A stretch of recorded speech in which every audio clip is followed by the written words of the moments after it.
সকাল ৯টা অবধি বাসর রাত থাকে? ভাবির এমন রসিকতা শুনে মুখ টিপে হাসল অরণ্য। হেসে হেসে বলল, তাও তো কম হয়ে গেল, আমি ভেবেছিলাম টানা দুদিন দরজা খুলব না। বলেই শব্দ করে হাসল। ভাবিও হাসল। কিন্তু এরকম কথা শুনে বুকটা চিনচিন করে উঠল দুপুরের। ভালো লাগছে না এরকম কিছু শুনতে। নিতান্তই বাধ্য হয়ে বিয়েটা করতে হয়েছে ওকে। তার মানে এই নয় যে আর সবার মতো করে তাকেও এরকম রসিকতা শুনতে হবে। কিন্তু কিছুই করার নেই, শুনতেই হবে তাকে। কেউ তো আর জানে না তার ভেতরে কি ঝড় বয়ে যাচ্ছে। ভাবি রুমে ঢুকে কিছুক্ষণ হাসাহাসি করার চেষ্টা করল দুপুরের সাথে, কিন্তু দুপুরের মুখে কিছুতেই হাসি আসে না। উনি তাড়াতাড়ি খাবার টেবিলে যেতে বলে চলে গেলেন রুম থেকে। অরণ্য এসে দুপুরের পাশে দাঁড়িয়ে জিজ্ঞেস করল, কোনো সমস্যা? না। একটু সহজ হও আমার সাথে। বলো কি হইছে তোমার? দুপুর চোখ তুলে তাকাল। চোখাচোখি হতেই বুকটা কেমন যেন করে উঠল ওর। অরণ্যর চোখে কি যেন একটা আছে, সেই চোখের দিকে তাকালে খুন হয়ে যাবে যে কোনো মেয়েই। দুপুর তাকাতে পারল না আর, চোখ নামিয়ে নিল। কিন্তু অরণ্য এগিয়ে এসে দুপুরের মুখটা আলতো করে ধরে একদম কাছে চলে এলো। দুপুর কি হচ্ছে কিছুই বুঝতে না পেরে চোখ বন্ধ করে ফেলল। বুকের ধুকপুকুনিটা বেড়েই যাচ্ছে ওর। অরণ্য আলতো করে একটা চুমু এঁকে দিল দুপুরের কপালে। দুপুরের বুক ফেটে কান্না আসতে চাইছে, অনেক কষ্টেও চেপে রাখতে পারল না। চোখে একটু পানি চলে এলো। অরণ্য দুপুরের মুখটা তুলে বলল, তোমাকে আমার করে নিলাম। এখন থেকে তুমি শুধুই আমার, আর আমিও শুধুই তোমার। কাজেই নিজেকে আমার থেকে আলাদা ভেবো না। যা কিছু ভেতরে চেপে রেখেছ আমাকে বলে হালকা হতে পারো। দুপুর চোখ বন্ধ করেই রইল, খুলতে পারল না কিছুতেই। অরণ্য বলল, তাড়াতাড়ি ফ্রেশ হয়ে নাস্তার টেবিলে আসো, সবাই ওয়েট করছে আমাদের জন্য। কথাটা বলেই অরণ্য বেরিয়ে গেল ঘর থেকে। কপালের যে জায়গাটায় অরণ্য চুমু এঁকে দিয়েছে সেখানে একবার হাত রাখল দুপুর। কষ্ট হচ্ছে ভীষণ। এখন তো এই অধিকার শুধুই অরণ্যর, সে দোষের কিছুই করেনি। কিন্তু কষ্ট হচ্ছে অন্য কারো জন্য। অরণ্যকে পেয়ে নিজেকে খুব ভাগ্যবতী ভাবলে ভুল হবে না, তবে কষ্টটা যে অন্য কোথাও। নিখিলকে কিছুতেই ভুলতে পারছে না দুপুর। বারবার ওর কথা ভেবে কান্না আসতে চাইছে, কষ্টে মরে যেতে ইচ্ছে করছে ওর। তাড়াতাড়ি নাস্তার টেবিলে চলে এলো ও। নাস্তা খেতে খেতে অরণ্য ওর বাবাকে বলল, আব্বু আমি কালই দুপুরকে নিয়ে একবার সিলেট থেকে ঘুরে আসতে চাই। বাংলোয় কথা বলে দাও। বাবা একবার চোখ তুলে তাকালেন, কিন্তু কিছুই বললেন না। মাথা নেড়ে খাবার খেতে লাগলেন। অরণ্য বলল, আব্বু আমি কিছু বলেছি। আমার অফিসের ছুটি মাত্র কয়েকদিন, এর ফাঁকেই একবার ঘুরে আসতে চাই। বাসায় দুপুরের কোনো কাজ নেই। আজ বৌভাত হয়ে গেলে কালই চলে যাব। সবাই খাওয়ার মাঝে একবার তাকালেন অরণ্য ও দুপুরের দিকে।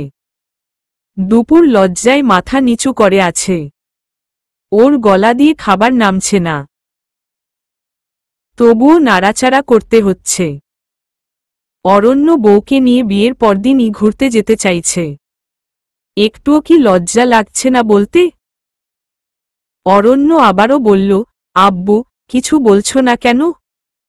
যাবি ঘুরতে? বারণ তো আর করব না।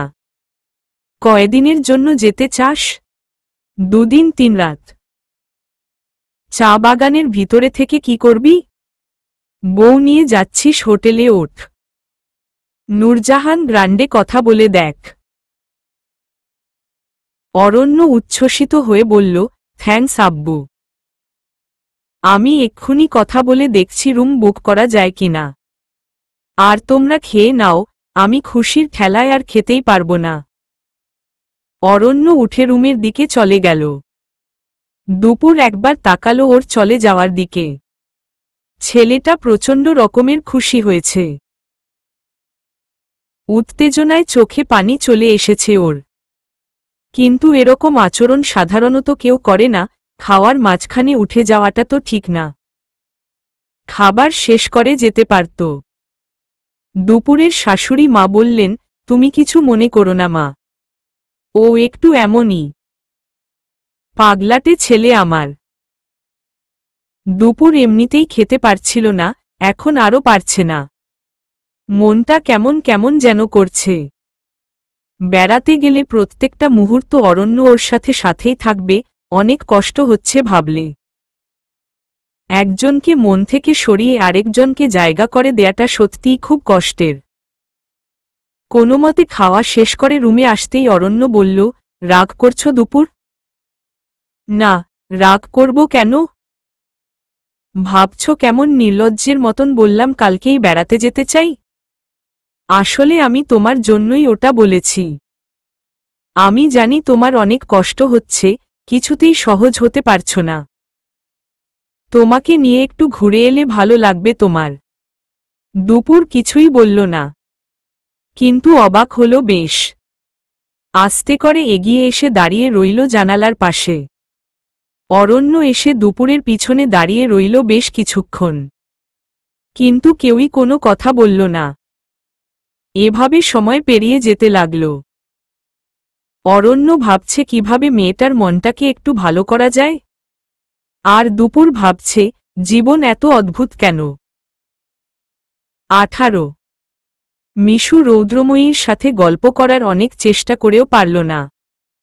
মেয়েটা কিছুতেই মুখ খুলতে চায় না। শুধু সিটে হেলান দিয়ে চোখ বুজে আছে, গাল বেয়ে টপটপ করে জল গড়িয়ে পড়ছে। মিশু একবার রোদের হাত ধরে আলতো করে চেপে ধরল। বলল, আমাকে তোমার বোন ভাবতে পারো। মনে যা আছে বলে ফেলতে পারতে, হালকা লাগত অনেক। দুপুর একটা দীর্ঘশ্বাস ছাড়ল। কিছুই বলল না। এমনকি চোখও খুলল না। মিশু উঠে গিয়ে নিজের জায়গায় বসে পড়ল। একটু পরেই মেঘালয় চলে এলো।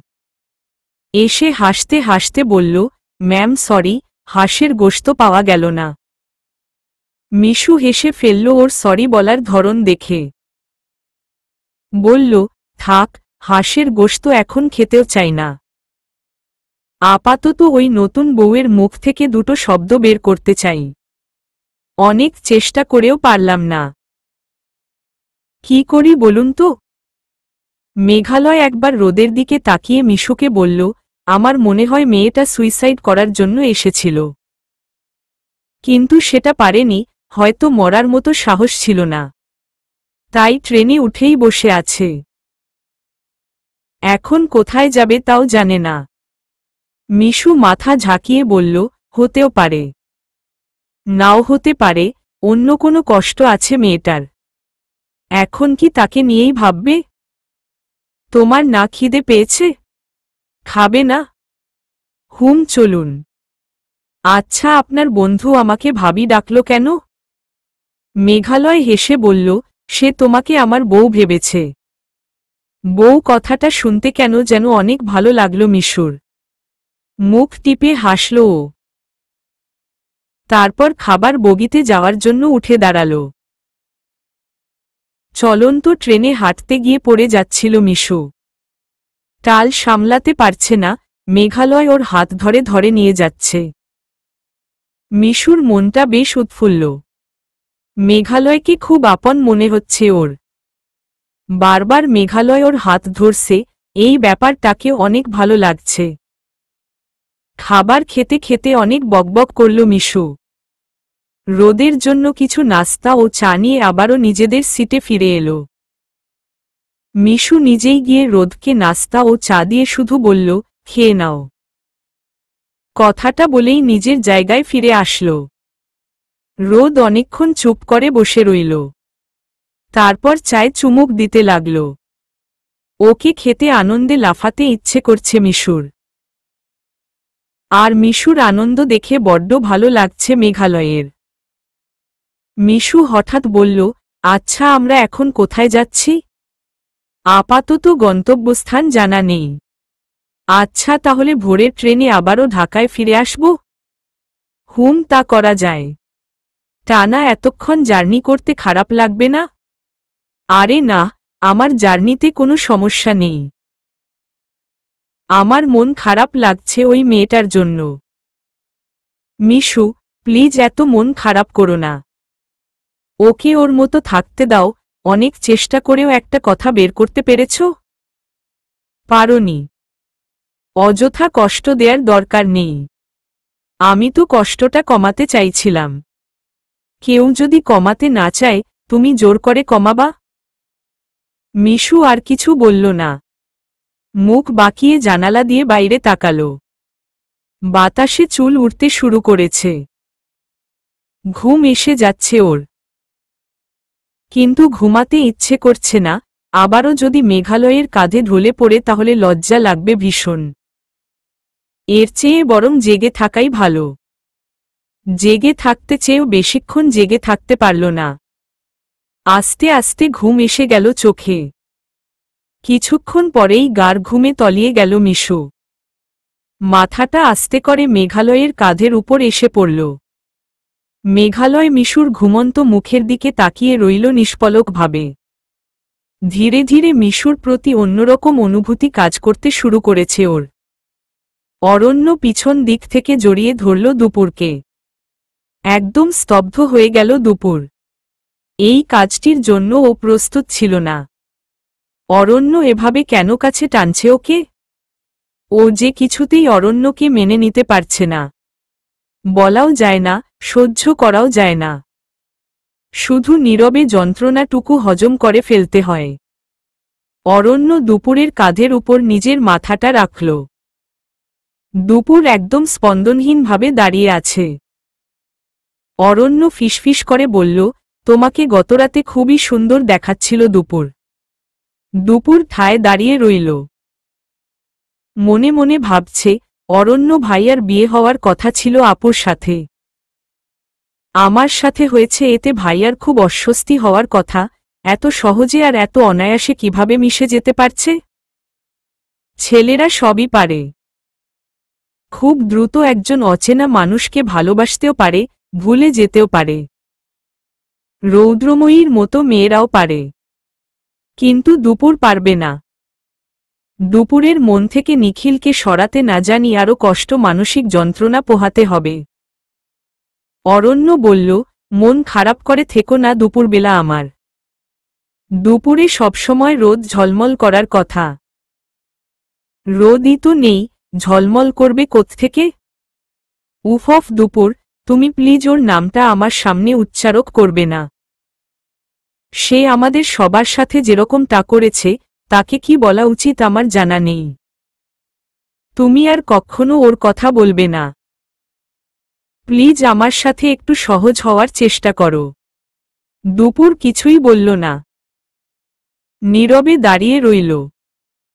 অরণ্য শক্ত করে চেপে ধরল ওকে। কাঁধের উপর মাথাটা রেখে বামগালটা দুপুরের ডানগালের সাথে একবার ঘষে দিল। শিউরে উঠল দুপুর। সমস্ত শরীর ঝনঝন করে উঠল। অরণ্যর দাড়ির খোঁচায় গা শিরশির করে উঠছে ওর। ভিতরে দহন হচ্ছে, নিখিলকে মন থেকে জোর করে সরানোর দহন। এদিকে নতুন মানুষকে জোর করে মনে জায়গা দেয়ার দহন। দুটো আগুন একসাথে হয়ে দাউ দাউ করে জ্বলছে, কাউকে বলা যায় না, কাউকে বোঝানোও সম্ভব না। একদমই বেঁচে থাকতে ইচ্ছে করছে না ওর। তবুও মুখ বুজে সহ্য করে যাচ্ছে সবকিছু। অরণ্য ওকে শক্ত করে ধরেই রইল। এভাবে অনেকক্ষণ কেটে যাওয়ার পর শাশুড়ি মায়ের ডাকে ছাড়া পেল দুপুর। প্রতিবেশীরা নতুন বউকে দেখতে এসেছেন। বাইরে তাদের সামনে বসে থাকতে হল। বারান্দায় চেয়ারে বসে থাকার সময় দুপুর অরণ্যর উপস্থিতি টের পাচ্ছিল। অরণ্য আশেপাশেই ঘুরঘুর করছে। বউকে চোখের সামনে রাখাতে ওর বোধহয় তরস হইছে না, সবসময় ছুঁয়ে থাকতে ইচ্ছে করছে। বুকটা কেমন দুমড়ে মুচড়ে যাচ্ছে দুপুরের। গতরাতে তো ছাড়া পাওয়া গেছে, আজকে রাতে অরণ্য কত রকমের অধিকার খাটাতে আসবে কে জানে। আবারও একটা ভয়ঙ্কর বেদনা ছুঁয়ে গেল দুপুরকে।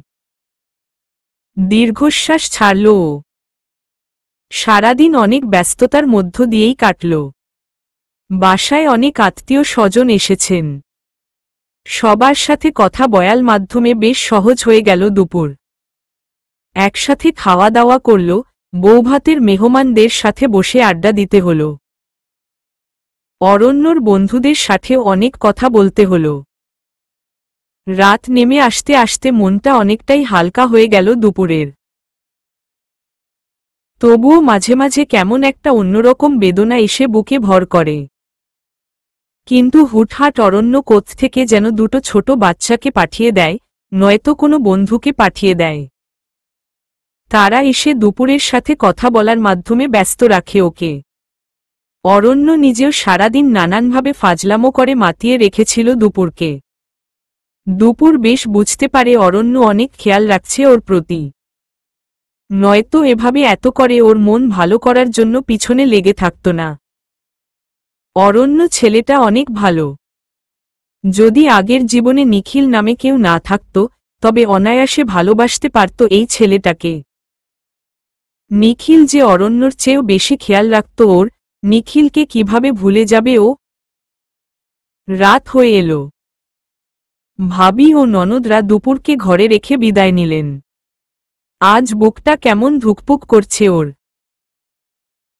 গতরাতে অন্যদিকে কোনো খেয়াল ছিল না, কোনো অনুভূতি কাজ করছিল না। কিন্তু আজকে রাতে অরণ্যর আগমনের কথা ভেবেই গায়ে কাটা দিচ্ছে। না জানি আজ কি আছে কপালে। জোরসড়ো হয়ে বসে রইল দুপুর। অরণ্য এসে দরজা লাগিয়ে বিছানার উপর বসল। বুকের ভেতরে দুম দুম করে যেন হাতুড়ি পড়ছে। কষ্টের মাত্রাটা বেড়েই যাচ্ছে দুপুরের। অরণ্য একটু এগিয়ে এসে দুপুরের হাত ধরল। এবার আরো কষ্ট হতে লাগল দুপুরের। এ কেমন নিদারুণ কষ্ট, ভাষায় প্রকাশ করা সম্ভব না। বুকটা ভেঙে যাচ্ছে, একটা বিশাল ঝড় দুমড়ে মুচড়ে দিয়ে যাচ্ছে সব। দুপুর দাঁতে দাঁত চেপে বসে রইল। অরণ্য এগিয়ে এসে আস্তে আস্তে বলল, আমার বউটাকে এখন একদম পুতুলের মতো লাগছে। দুপুর সোনা, তুমি কি আমার কাছে কিছু চাও? দুপুর দুদিকে মাথা নাড়ল। অরণ্য বলল, ভালোবাসাও না? বুকটা আরও একবার কেঁপে গেল দুপুরের। যেন রিক্টার মানের ভূমিকম্প বয়ে গেল। হঠাৎ করেই প্রচণ্ড কান্না পেয়ে গেল ওর। এত বেশি কান্না পাচ্ছে যে নিজেকে সামলাতেই পারল না। দুম করেই অরণ্যর বুকের উপর পড়ে গিয়ে দুহাতে অরণ্যটি শার্ট খামচে ধরে কাঁদতে লাগল। ও শুধু কেঁদে কেঁদে নিজেকে হালকা করাতেই ব্যস্ত। এদিকে যে অরণ্যকে জড়িয়ে ধরে কাঁদছে সেটা খেয়ালেই রইল না। অরণ্য ওর মাথায় হাত বুলাতে গিয়েও আর স্পর্শ করল না। মেয়েটাকে এখন কাঁদতে দেয়াই উচিত, কেঁদে বুক ভিজিয়ে দিক। কুড়ি। মিশু ঘুমাচ্ছে মেঘালয়ের কাঁধে মাথা রেখে। আর ওর ঘুমন্ত মুখের দিকে ফ্যালফ্যাল করে চেয়ে আছে মেঘালয়ের মুগ্ধ দুটি চোখ। একটা মেয়ে এতটা ইনোসেন্ট স্বভাবের কিভাবে হতে পারে?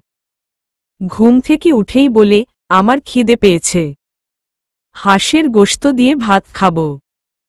কথাটা মনে করেই হাসল মেঘালয়। মিশু ঘুমে ঢলে পড়ে যাচ্ছে ওর বুকে। মেঘালয়ের বুকটা কেমন ছ্যাতো করে উঠল। মিশুর গরম নিঃশ্বাস পড়ছে মেঘালয়ের বুকের উপর। স্তব্ধ হয়ে ফিল করছে মেঘালয়। মেয়েটাকে এখান বড্ড বেশি আপন মনে হচ্ছে। কেন যেন মনে হচ্ছে বহুদিনের সম্পর্ক ওর সাথে। যুগ যুগ ধরে একে অপরকে চেনে। একসাথে কত পথ চলে এসেছি। কথাগুলো ভেবে আপন মনেই আবারও বলল, ধ্যাত কি সব ভাবছি। এসব ভাবা যাবে না। ভাবা ঠিক না। মেয়েটা অনেক বাচ্চা স্বভাবের, বুঝতে পেলে কেঁদে ফেলবে। মুখ টিপে হাসল মেঘালয়। মিশু ঘুমাচ্ছে, যেন ঘুমিয়ে কত শান্তি পাচ্ছে মেয়েটা। একবার রৌদ্রময়ীর দিকে তাকালো মেঘালয়। কোণের সাজে বসে থাকা মেয়েটার গাল বেয়ে অনবরত পানি ঝরছে। কি এমন দুঃখ আছে ওই সুন্দর মেয়েটার? জানতে বড্ড ইচ্ছে হয়, কিন্তু এখন কিছুতেই উঠে যাওয়ার সুযোগ নেই। মিশু এক হাতে মেঘালয়ের এক বাহু ঝাপটে ধরে ঘুমাচ্ছে। ভাবলেই কোথায় যেন হারিয়ে যাচ্ছে মেঘালয়। এভাবে কতক্ষণ কেটে গেল কেউই বলতে পারে না। ঘুম থেকে উঠে একবার মেঘালয়ের দিকে তাকালো মিশু। আড়মোড়া ভেঙে বলল, এখন কোথায় আমরা? ট্রেনে। ট্রেনটা কোথায়? রেল লাইনের উপর। রেল লাইনটা কোথায়? ভূপৃষ্ঠের উপর। মিশু ক্ষেপে গিয়ে বলল, একদম মাইর দিব। এরকম দুষ্টুমি করছেন কেন? বাচ্চাদের সাথে তো দুষ্টুমিই করতে হয়। আমি বাচ্চা? বাচ্চামির কি দেখালাম শুনি? কিছুই তো দেখিনি। দেখলে না হয় বুঝতে পারতাম বাচ্চা নাকি বাচ্চার মা। কথাটা বলেই জিহ্বায় কামড় দিল মেঘালয়। সর্বনাশ! খুবই লেইম টাইপের ডায়ালগ দিয়ে ফেলেছে ও। মিশু যদি অন্য কিছু বুঝে নেয় তাহলে তো খুবই রাগ করবে। কিন্তু মিশু মেঘালয়ের কথার আগাগোড়া কিছুই বুঝতে পারেনি। ও অন্যদিকে তাকিয়ে বলল, এখন মনে হয় আমরা ঈশ্বরদীর ওদিকে আছি। মেঘালয় একটা দীর্ঘশ্বাস ছেড়ে বলল, বাঁচলাম বাবা। বাঁচলাম মানে? না কিছু না। কিছু খাবা? না, খিদে পায়নি।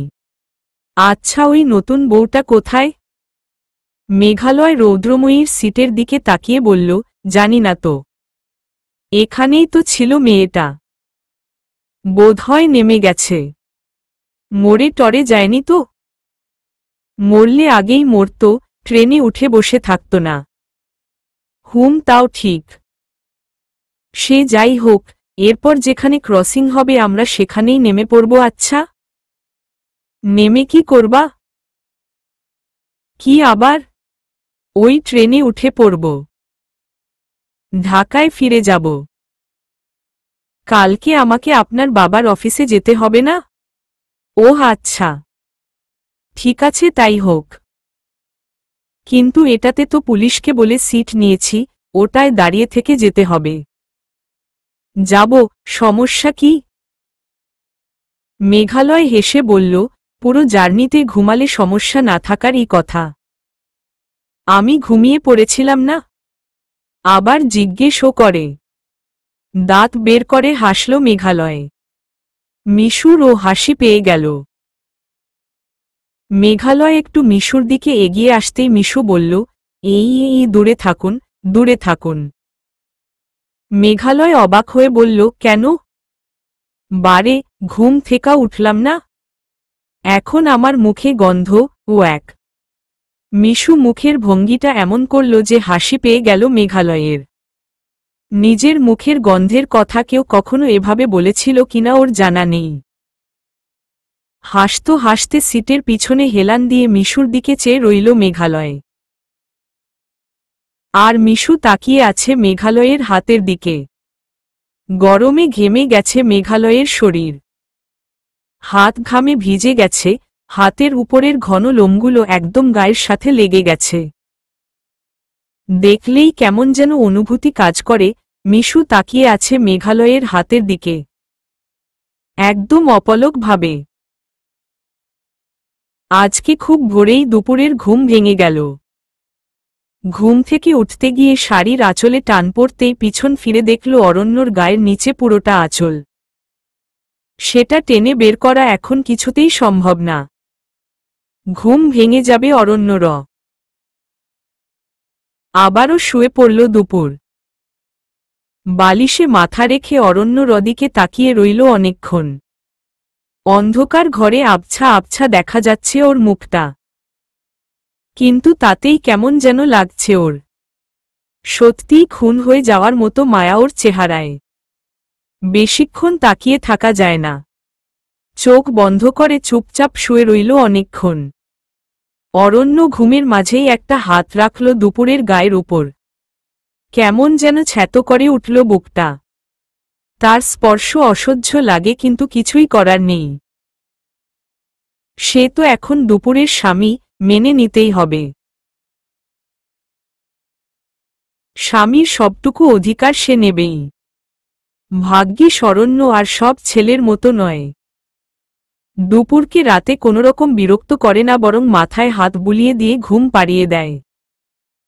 নিখিলের কথা মনে পড়ে যাচ্ছে হঠাৎ। একদিন ফোনে চার্জ ছিল না বলে নিখিলকে ফোন দিতে পারেনি দুপুর। এদিকে ইলেকট্রিক লাইনে সমস্যার কারণে ফোনে চার্জও দেয়া সম্ভব হচ্ছিল না। সারাদিন কথা হয়নি, রাতেও কথা হয়নি। বাড়ির কারো ফোন দিয়ে ওকে জানায় উনি দুপুর নিজে দিব্যি আরামে ঘুমিয়ে পড়েছিল। রাত 11:30টার দিকে হঠাৎ এভাবেই গায়ের উপর একটা হাত পড়লে চমকে ঘুম ভেঙে যায় দুপুরের। ও পাশ ফিরে শুতে যাচ্ছিল। ফিসফিস করে কেউ একজন ডাকল, দুপুর, এই দুপুর। দুপুর চমকে উঠল নিখিলের গলা শুনে। এতরাতে নিখিল কোত্থেকে এলো? তাছাড়া রৌদ্রময়ী তো ওর পাশেই ঘুমিয়েছিল। আপুই বা গেল কোথায়? লাফিয়ে উঠে বিছানার উপর বসল দুপুর। নিখিল ফিসফিস করে বলল, তোমার ফোন বন্ধ পেয়ে টেনশন হচ্ছিল, তাই চলে আসলাম। সে কি? আপু কোথায় গেল? আপু তো বাসায় নেই। পাশের বাড়িতে তামিমার বিয়ে হচ্ছে না? তামিমা আপুকে এসে নিয়ে গেছে। আপু তামিমার সাথে ওর শ্বশুর বাড়ি যাবে। তুমি কিভাবে জানলা? আমিই তো তামিমাকে বলেছি যাতে আপুকে নিয়ে যায়। আমি নিজেই বিদায় দিয়ে আসলাম। আপু কিছু বুঝতে পারেনি তো? না। ফোন বন্ধ থাকলে টেনশন হয় না বলো? দুপুর খুব শক্ত করে জড়িয়ে ধরেছিল নিখিলকে। সে রাতে পুরোটা রাত নিখিল আর ও একই বিছানায় ঘুমিয়েছে। কিন্তু নিখিল একবারও দুপুরকে অন্য কোনো মতলবে স্পর্শও করেনি।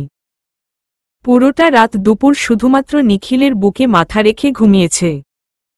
এতটাও দায়িত্ববোধ সম্পন্ন ও সত্যিকার একজন মানুষ ছিল নিখিল। ভোরবেলা চলে যাওয়ার সময় দুপুর একবার জিজ্ঞেস করেছিল, তুমি আমাকে নিজে থেকে একবার টাচও করলা না? ভেবেছ আমি কষ্ট পাব? তুমি টাচ করলে আমি বাধা দিতাম না। নিখিল দুপুরের হাত শক্ত করে ধরে বলেছে, আমি তোমাকে পবিত্রভাবে ভালোবাসি দুপুর। আর স্পর্শটা একান্তই তোমার স্বামীর হক। যেদিন আমাদের বিয়ে হবে সেদিন থেকে সব রকমের স্পর্শের অধিকার আমার। আর যদি কোনো কারণে আমাদের বিয়ে না হয়, আজীবন এই অপরাধবোধ আমাকে তাড়া করে বেড়াবে। সেদিন নিখিলের কথা শুনে খুব বেশি অবাক হয়ে গিয়েছিল দুপুর। তামিমা রোদের বান্ধবী, নিখিলেরও বান্ধবী। সেই মেয়েটাকে রাজি করিয়ে আপুকে বাড়ি থেকে পাঠিয়ে দিয়ে তারপর সে কিভাবে যেন দুপুরের ঘরে ঢুকেছে। অথচ সারাটা রাত দুপুরকে একবার স্পর্শও করল না। এরকম মানুষও আছে দুনিয়ায়। এই আলাদা বৈশিষ্ট্যের জন্যই নিখিলকে প্রচণ্ড ভালোবাসত দুপুর। এখনও বাসে, কিন্তু এখন শুধুই একটা দীর্ঘশ্বাস। গাল ভিজে চোখের জল বালিশে গিয়ে পড়েছে। চোখ মুছল দুপুর। নীরব কান্না, এই কান্না কেউ দেখে না, কেউ জানে না। কিন্তু অরণ্য হঠাৎ জিজ্ঞেস করল, তুমি কি কাঁদছ দুপুর? দুপুর চমকে উঠে বলল, কই না তো। চোখের জল মুছতে যেতেই অরণ্য নিজেই আলতো করে দুপুরের মুখটা স্পর্শ করল। তারপর গালে হাত বুলিয়ে দিয়ে চোখ মুছে দিয়ে বলল, কাঁদছ কেন? দুপুর নিজের হাত দিয়ে অরণ্যর হাত ধরে ফেলে বলল, এমনি। এমনি কেউ কখনো কাঁদে না, আর কাঁদলেও সেটা অন্তত সারাক্ষণ স্থায়ী হয় না। দুপুর কোনো কথা বলল না। অরণ্য ওকে জড়িয়ে নিল নিজের বুকে। তারপর বলল, কাঁদছ কেন বলবা না? আমি ঘুম ভাঙার পরই তোমার নাক টানার শব্দ শুনেই টের পেয়েছি তুমি কাঁদছ। আমি নাক টেনে কাঁদি? না, তবে একটা ফ্লেভার আছে কান্নার। বোঝা যায়। কান্নার কখনো ফ্লেভার থাকে? তোমার কান্নার আছে। তুমি অনেক দূরে থাকলেও কাঁদলে আমি বুঝতে পারব। বুঝেছ? দুপুর কিছু বলল না। অরণ্য ওকে ঝাপটে ধরে রইল। সকালের পাখির কিচিরমিচির কানে আসছে। এখন উঠতে হবে। অরণ্য বলল, নাস্তা করে এসে দুজন মিলে ব্যাগ গোছাব। আজ আমাদের সিলেট যাওয়ার কথা। দুপুর কিছুই বলল না। চোখ বন্ধ করে শুয়ে রইল। অরণ্যর শরীরে একটা গন্ধ আছে, সেটা অনুভূতি ইন্দ্রিয়েরা জানিয়ে দিচ্ছে ওকে। ধীরে ধীরে এই গন্ধটাই সবচেয়ে চেনা আর প্রিয় হয়ে উঠবে। 22। ট্রেন থেকে নেমে আবারও ঢাকার ট্রেনে উঠে পড়েছে মিশু ও মেঘালয়। কাউন্টারে কথা বলে জেনেছে কোনো সিট ফাঁকা নেই, কিন্তু একটা কেবিন ফাঁকা আছে। মেঘালয়ের কাছে অত বেশি টাকা ছিল না। বাসায় ফোন দিয়ে টাকা নিয়ে পুরো কেবিনটাই বুক করে ফেলেছে। মিশু একদম অবাক। এত বড় কেবিন বুক করে হবেটা কি? আর দুজন মানুষের জন্য একটা কেবিন নিতে হয়? ছেলেটা সত্যিই অদ্ভুত রকমের। বিশাল সাইজের একটা মন আছে বলতে হবে। তবে অযথা টাকা খরচ করার অভ্যাসটা ভালো লাগে না মিশুর। কথাটা বলতেই হেসে ফেলল মেঘালয়। জবাব দিল, অযথা খরচ করলাম কোথায়? এত টাকা দিয়ে একটা কেবিন পুরোটাই বুক করার কি দরকার ছিল? সিট না পেলে আমরা দাঁড়িয়ে থেকে যেতাম। প্রথমত এখনো রাত বাকি আছে, আর দ্বিতীয়ত আমি সজ্ঞানে তোমাকে কষ্ট দিয়ে দাঁড়িয়ে নিয়ে যেতে পারব না। মিশু বেশ অবাক হয়ে বলল, একটা অচেনা মেয়ের জন্য এত দরদ কেন আপনার শুনি? যার মনে দরদ আছে তার চেনা অচেনা সবার জন্যই আছে। এর কোনো জবাব খুঁজে পেল না মিশু। ট্রেনের কেবিন খুঁজে সেখানে ঢুকে পড়ল। মেঘালয় কেবিনে ঢুকেই দরজা লাগিয়ে দিল। মিশু আতকে উঠে বলল, খোলা থাক, খোলা থাক। সে কি? খোলা থাকবে কেন? আমার ভয় করে। আমাকে? মেঘালয় জিজ্ঞাসু চোখে তাকিয়ে আছে মিশুর দিকে। মিশু কি বলবে ভেবে পাচ্ছে না। মেঘালয়কে ভয় লাগছে বললে অন্যায় হয়ে যাবে। যে ছেলেটার সাথে বারবার দেখা হওয়ার পরও কখনো বদ নজরে তাকায়নি, তাকে তো ভয় পাওয়ার কোনো কারণই নেই। তাছাড়া মেঘালয় কতটা মহান সেটা মিশু ভালোভাবেই জানে। তবুও কেন যে কথাটা বলল নিজেও বুঝতে পারছে না। অবশ্য হঠাৎ একজনের সাথে বদ্ধ কেবিনে থাকতে একটু ভয় তো লাগবেই। মিশুকে নিশ্চুপ থাকতে দেখে মেঘালয় বলল, কি ভাবছ? কিছু না। লাগিয়ে দিন।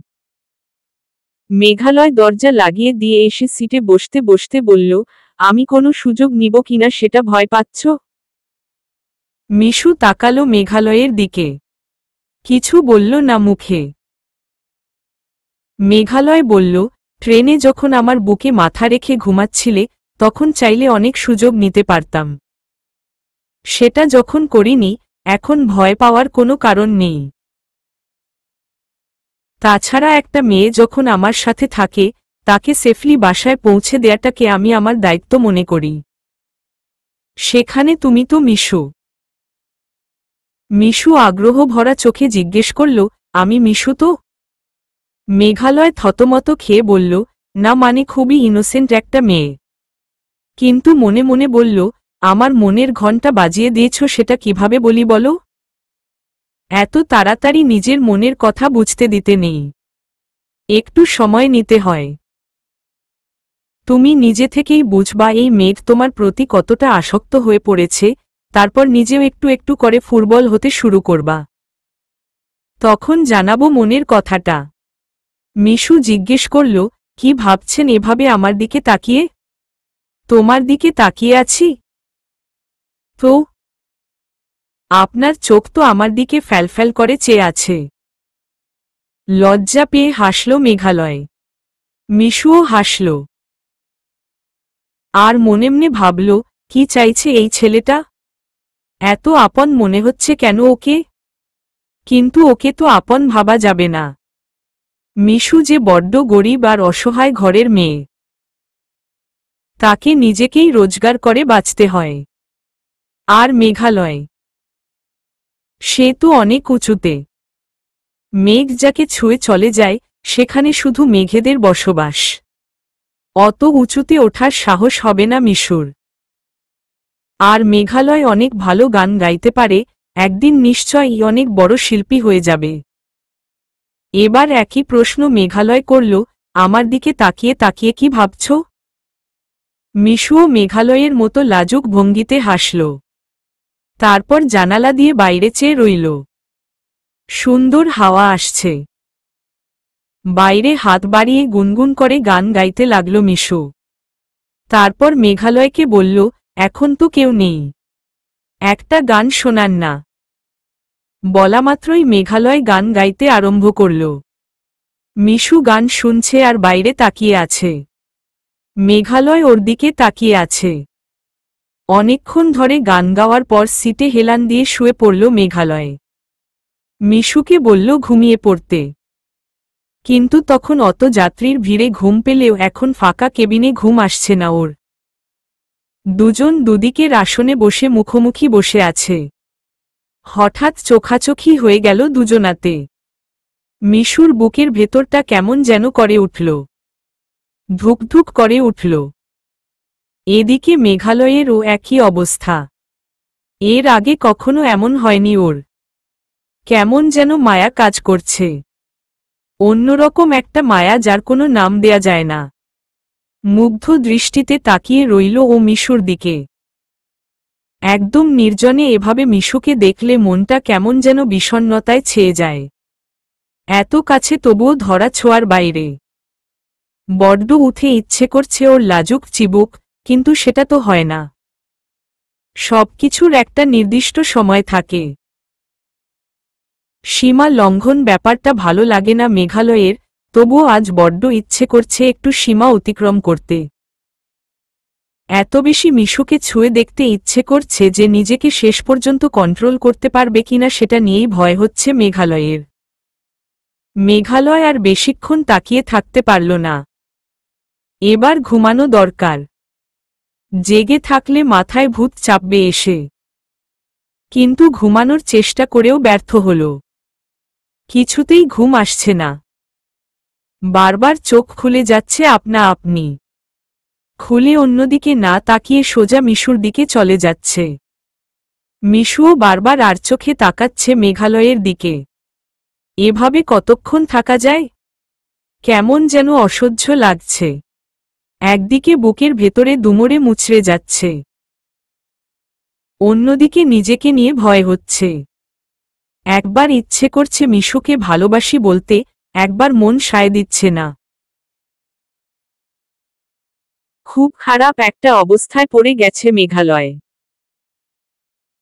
মেঘালয়ের হঠাৎ কি হলো নিজেই জানে না। ঘোর ঘোর লাগছে বড্ড। ঘোরের মাঝেই মিশুকে জিজ্ঞেস করে বসল, আমি কি তোমার কোলে মাথা রেখে শুতে পারি? অদ্ভুত প্রস্তাব। এরকম প্রস্তাব জীবনেও কখনো শোনেনি মিশু। আর মেঘালয়ের মুখ থেকে এটা শুনছে সেটাও আশ্চর্যের ব্যাপার। কিন্তু না বলতে পারল না। মাথা ঝাঁকিয়ে বলল, আচ্ছা। মেঘালয় অপ্রকৃতস্থের মতো উঠে মিশুর সিটে গিয়ে বসল।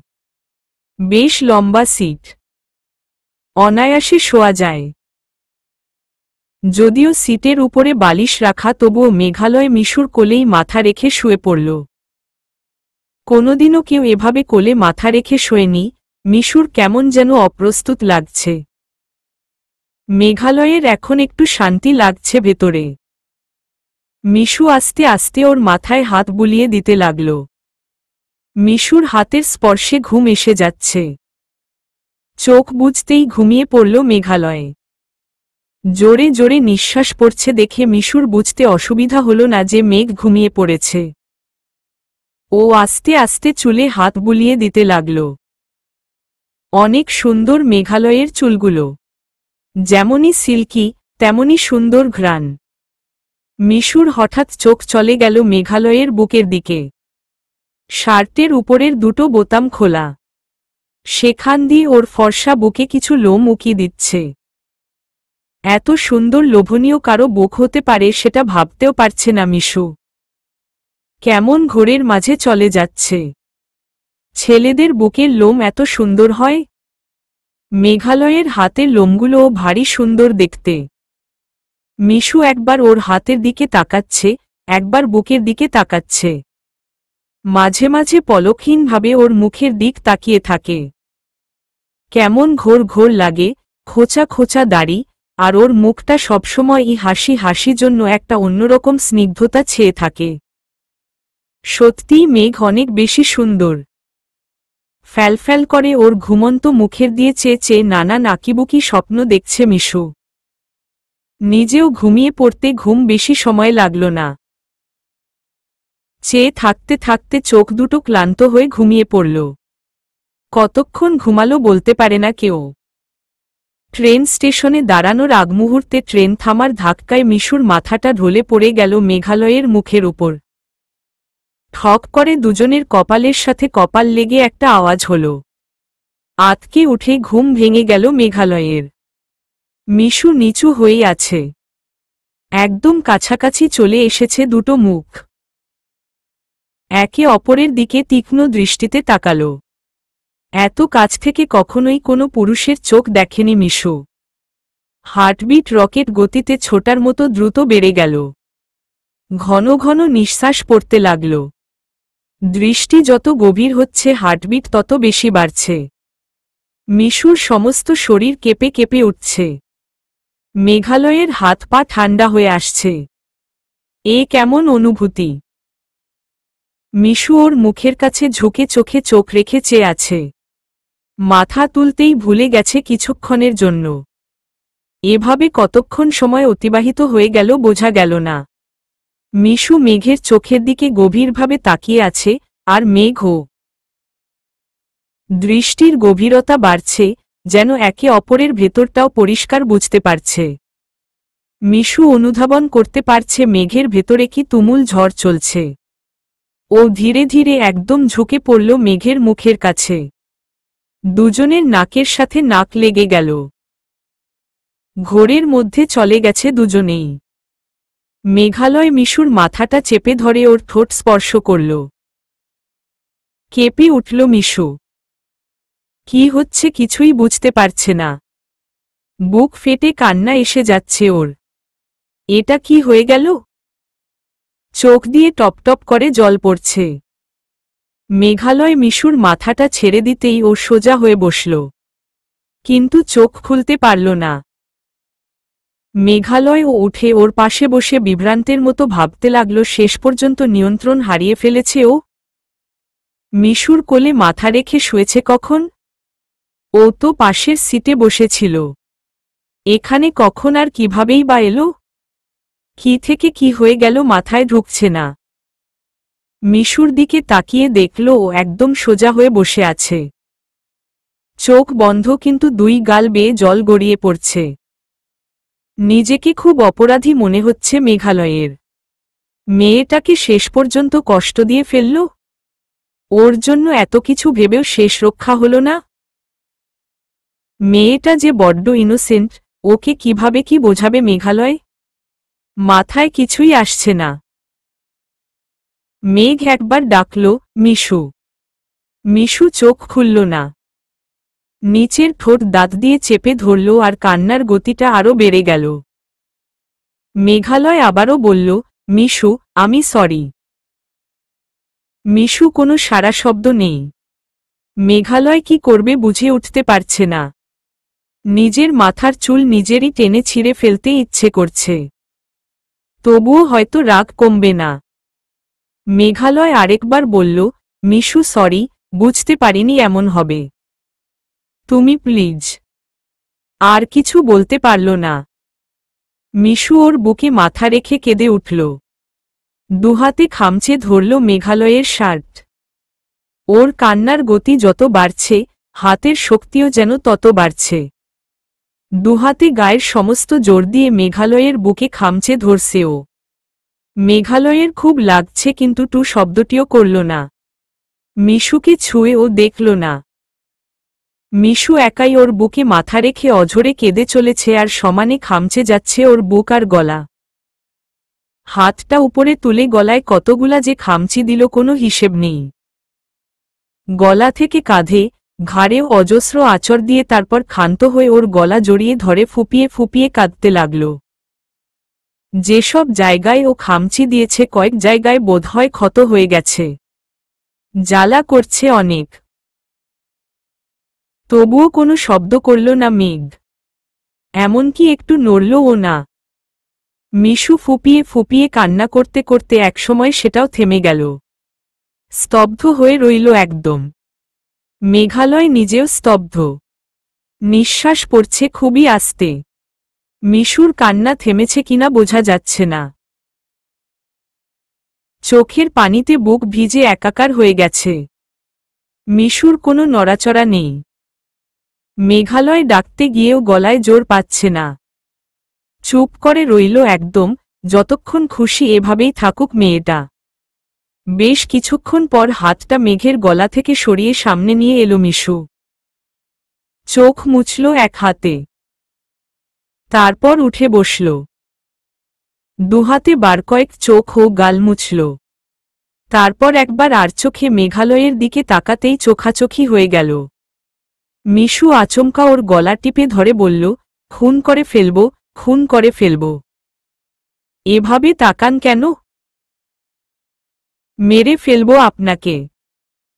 মেঘালয় অনেক চেষ্টা করে হাত ছাড়িয়ে নিয়ে দুহাতে মিশুর মুখটা ধরে ফেলল। মিশু চোখ বড় বড় করে তাকিয়ে আছে। চোখে পানি। মেঘালয় এক হাতে মুছে দিয়ে আলতো করে ওর মুখটা ধরল দুহাত দিয়ে। তারপর খুব নরম গলায় বলল, বিয়ে করবা আমায়? 24।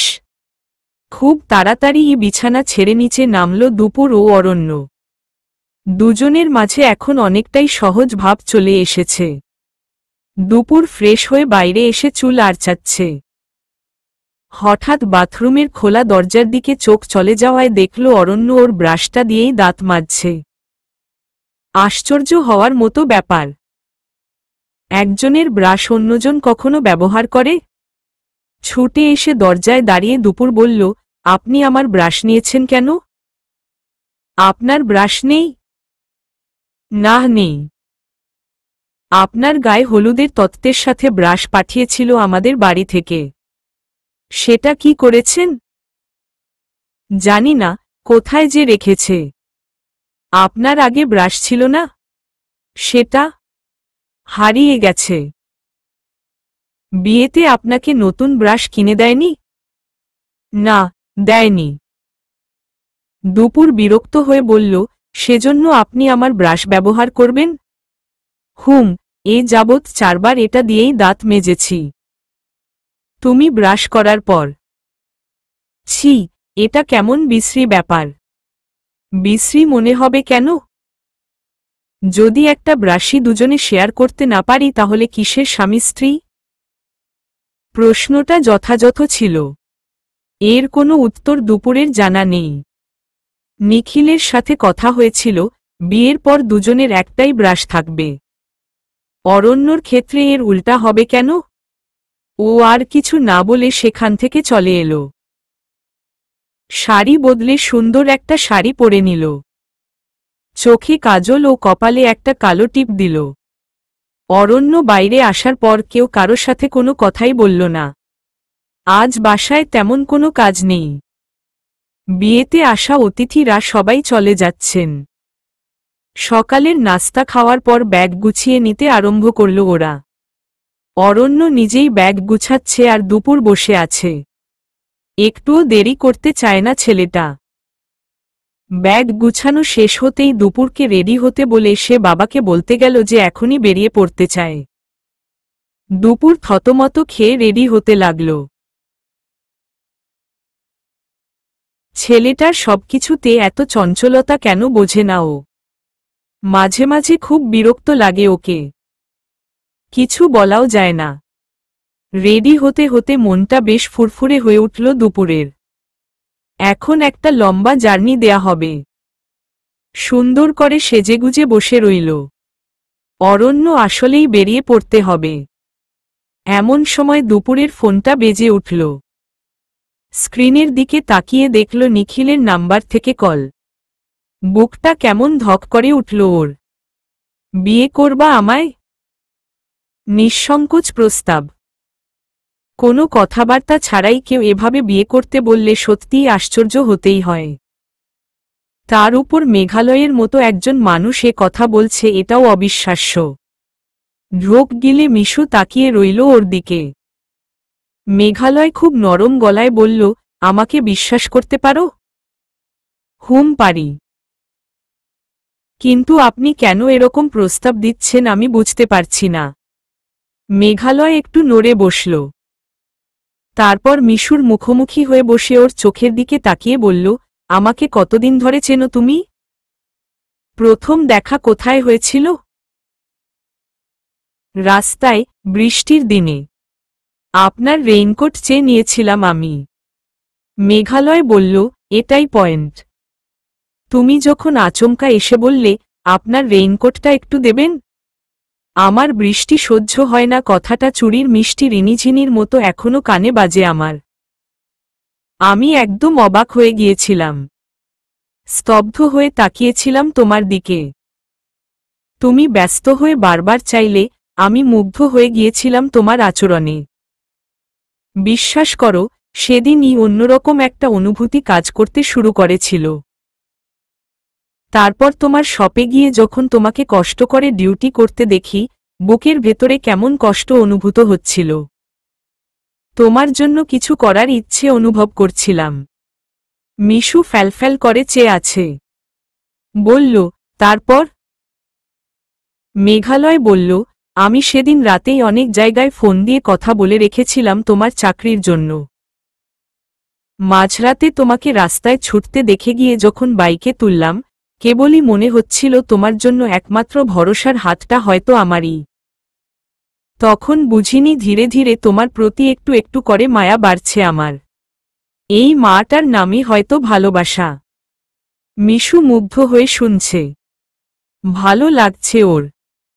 মেঘালয় সেই দিন থেকেই ওকে নিয়ে এতভাবে ব্যাপারটা ভালো লাগার মতো।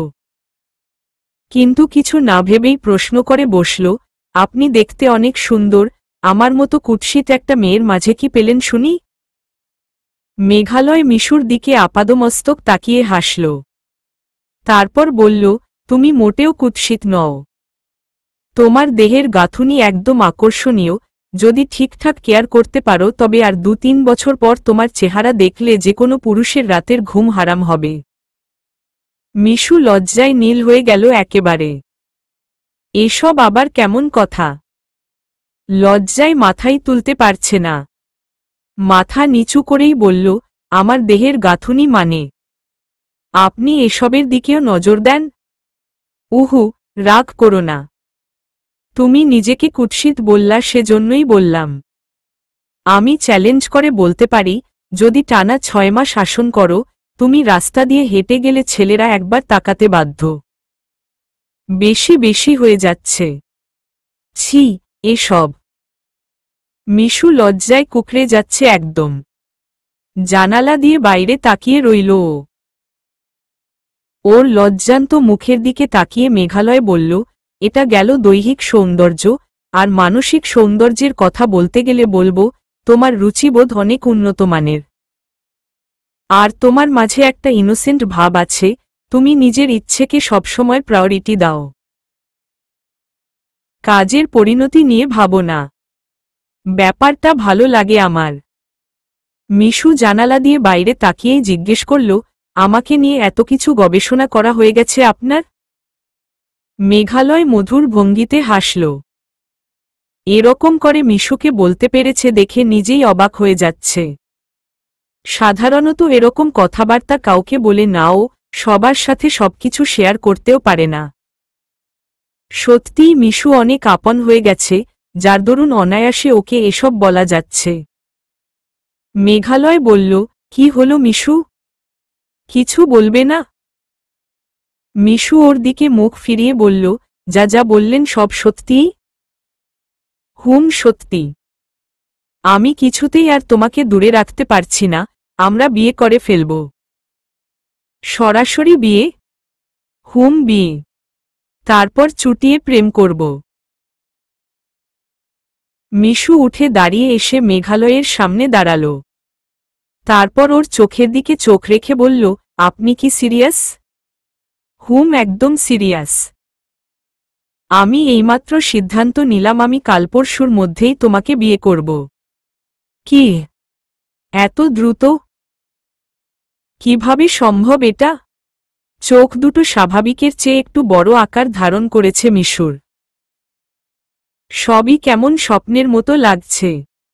মেঘালয় ঠিক আছে তো? মেঘ বলল, তুমি করতে পারবা কিনা সেটা বলো। আচমকা বিয়ের কথা শুনে আমার মুখ এমনিতেই হা হয়ে গেছে, তার উপর কাল পরশুর মধ্যে বিয়ে হবে শুনে আর গলা দিয়ে শব্দই বের হচ্ছে না। মেঘালয় হেসে বলল, শুধুমাত্র কথার উপর নির্ভর করে আজকাল বিশ্বাস করা যায় না। এজন্যই বিয়ে করে ফেললে তোমার তো আর ভয় থাকবে না। বিয়ে করে একটা বাসা ভাড়া নিয়ে তোমাকে রেখে দিব, সেখানে থেকে পড়াশোনা করবা। সময় হলে বাসায় জানাবো আমি। মিশুর মাথা ঘুরছে। এই ছেলেটা এলিয়েনের মতন দুম করে নেমে এসে এসব কি বলছে? আকাশ থেকে নেমে আসেনি তো? মেঘালয় উত্তরের জন্য অপেক্ষা করছে। মিশু একটু ভেবে বেশ জোরালো ভঙ্গিতে জবাব দিল, এত তাড়াতাড়ি কোনো সিদ্ধান্ত নেয়াটা কি ঠিক? দুজন দুজনকে জানার অনেক বাকি, একসাথে বাকি জীবন থাকতে পারবো কিনা সবই তো বুঝতে হবে। তারপর না হয় বিয়ের সিদ্ধান্ত নেয়া যাবে। এজন্য অনেক সময় দরকার। মেঘালয় একটু নিশ্চুপ হয়ে ভাবল। মিশু যা বলেছে সবই সত্য। কিন্তু মিশুর জন্য যেটুকু জানে, এর বেশি কিছু জানার প্রয়োজন মনে করছে না ও। মিশুকে এভাবেই ভালোবাসতে, বিয়ে করতে আর সারা জীবন আগলে রাখতে ওর কোনো সমস্যাই হবে না। কিন্তু মেঘালয়ের সম্পর্কে জানতে মিশুর হয়তো একটু সময়ের প্রয়োজন। ও বলল, তুমি এখন কি চাইছ? সময় নিতে? মিশু দুম করেই বলল, আমার খুব বিয়ে নামক পাগলামিটা করতে ইচ্ছে করছে। সিরিয়াসলি? আমার তো আর কেউ নেই। একটা ছোট্ট ঘর, আর ঘরভর্তি ভালোবাসা থাকলে ব্যাপারটা মন্দ হয় না। বলেই হাসল। মেঘালয় ওর গাল টেনে দিয়ে বলল, ওরে আমার দুষ্টুটারে। বিয়ে করার এত ইচ্ছে? অনেক যন্ত্রণা সইতে হবে কিন্তু। কি যন্ত্রণা? প্রচণ্ড জ্বালাবো, একটা রাতও ঘুমাতে দিব না। সারা রাত কি রাস্তায় হাঁটবেন? হ্যাঁ, হাঁটব, ঘুরব, আর বিয়ের পর বর কনেরা যা যা করে আর কি। কি কি করে? মিশু হা করে মেঘালয়ের দিকে তাকিয়ে প্রশ্নটা করল। পরক্ষণেই আবার নিজেই লজ্জায় কুকড়ে যেতে লাগল। অনেকক্ষণ লজ্জান্ত হয়ে মাথা নিচু করে মেঘালয়ের পায়ের দিকে তাকিয়ে রইল। খুব সুন্দর পা দুটো ওর। তারপর হঠাৎ মুখ টিপে বলল, একটা জিনিস দেখব তারপর বিয়েতে মতো দিব। মেঘালয় ভ্রু কুঁচকে জিজ্ঞেস করল, কি জিনিস? শার্ট খুলুন। মানে? চোখ ছানাবড়া হয়ে গেল মেঘালয়ের। শার্ট খুলব মানে কি? মিশু নির্লজ্জের মতো বলল, আপনার রোমশ বুকটা একবার দেখব। ওখানে বাস করতে পারবো কিনা না দেখে কিভাবে বিয়ে করি? মেঘালয় হতভম্ব। এ কেমন অত্যাচার? আজ অবধি জগতে কোনো মেয়ে পাত্রের জামা খুলে বডি দেখতে চেয়েছে নাকি? আজব মাইরি।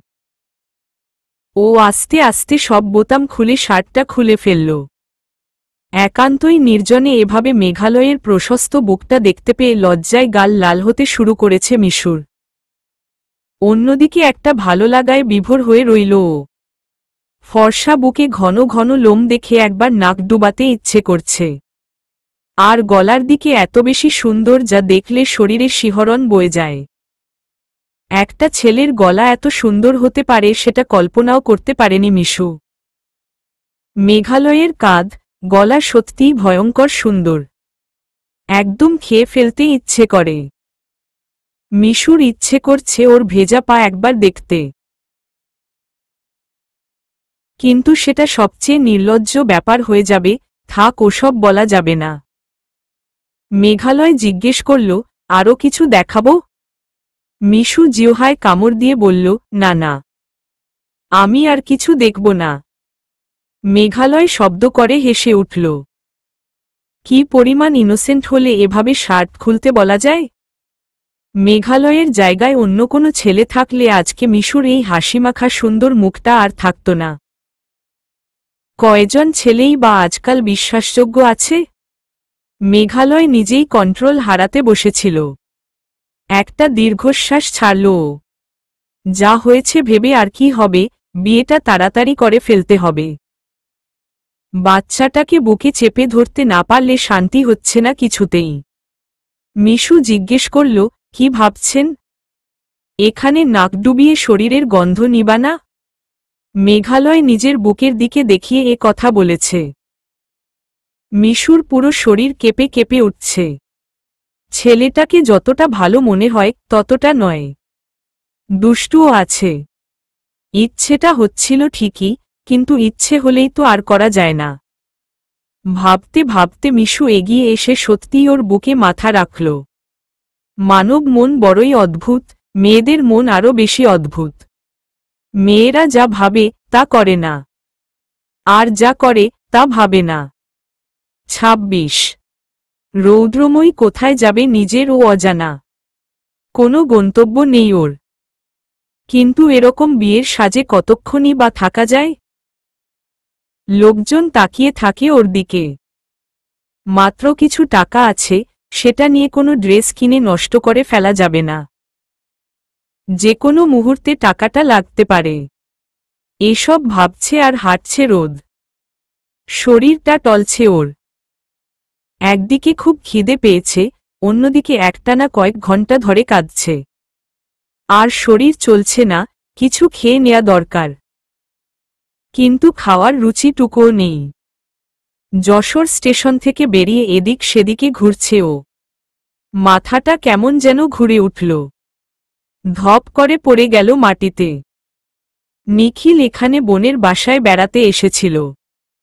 দুপুরের হঠাৎ বিয়ের কথা শুনে সারারাত বাইরে বাইরে ঘুরছিল। শেষ রাতে ও ফুটপাত ধরে হাঁটছে আর সিগারেট টানছে। কিচ্ছু ভালো লাগছে না। বুক ফেটে যাচ্ছে কষ্টে। এমন সময় রাস্তায় একটা কোণের সাজে পড়ে থাকা মেয়েকে দেখে থমকে দাঁড়াল সে। এখনো ভোর হতে অনেক বাকি। এত রাতে রাস্তায় একটা মেয়ে এভাবে পড়ে আছে কেন? তাও আবার বিয়ের সাজে। ছুটে গিয়ে মেয়েটিকে সোজা করে দিতেই বুকটা মোচড় দিয়ে উঠল নিখিলের। এটা তো রোদ। রোদ এখানে এভাবে পড়ে আছে? এই মেয়ে পালিয়ে যাওয়ার কারণে নিখিল তার প্রিয়তমাকে হারিয়েছে।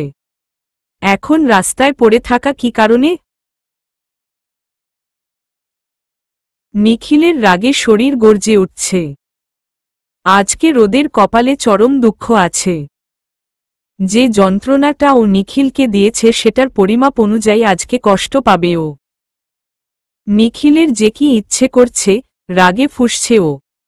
এই মুহূর্তে রোদের ওর সামনে পড়ে একদম ঠিক কাজটাই হয়েছে। আজ ওকে ইচ্ছেমতো কয়েকটা থাপ্পড় লাগাতে পারলে ভালো হতো। কিন্তু মেয়েদেরকে খুব সম্মান করে নিখিল, তাই কিছু বলতে পারবে না হয়তো। স্টেশনের দিক থেকে একটা রিকশা ডেকে এনে সেটায় রোদকে তুলে নিল নিখিল। তারপর শক্ত করে ধরে রইল। রিকশাওয়ালাকে বাসার ঠিকানা জানিয়ে দিল। আকাশে শুক্লপক্ষের চাঁদ। সুন্দর জ্যোৎস্না ছড়িয়েছে চারিদিকে। বেহুশ হয়ে পড়ে থাকা রোদের মুখের দিকে তাকিয়ে এক ধরনের মায়া অনুভব করল নিখিল। মেয়েটাকে খুব অসহায় দেখাচ্ছে। একটু সুস্থ স্বাভাবিক হোক, ওর কাছে পালানোর আসল ঘটনাটা জেনে নিতে হবে। কোনো একটা বড় কারণ নিশ্চয়ই আছে। নয়তো রোদের মতো মেয়ে বাসা থেকে কখনোই পালাবে না। বোনের বাসায় পৌঁছে ধরাধরি করে রিকশা থেকে নামালো রোদকে। দরজায় নক করতেই আপু এসে খুলে দিয়ে হা করে চেয়ে রইল। বলল, কিরে নিখিল, সারারাত বাইরে ছিলি, এখন আবার একটা মেয়েকে নিয়ে ফিরলি, তাও আবার অজ্ঞান। বিয়ে বাড়ি থেকে তুলে এনেছিস নাকি? আপু, তোকে পরে সব বলছি। আগে একে বিছানায় শুয়ে দিয়ে একটু সেবা যত্ন কর। নিখিলের বড় বোন যথেষ্ট আন্তরিক আর খুবই ভালো একটা মেয়ে। ও রোদকে ভেতরে নিয়ে শুয়ে দিয়ে সেবা যত্ন করতে লাগল। চলবে।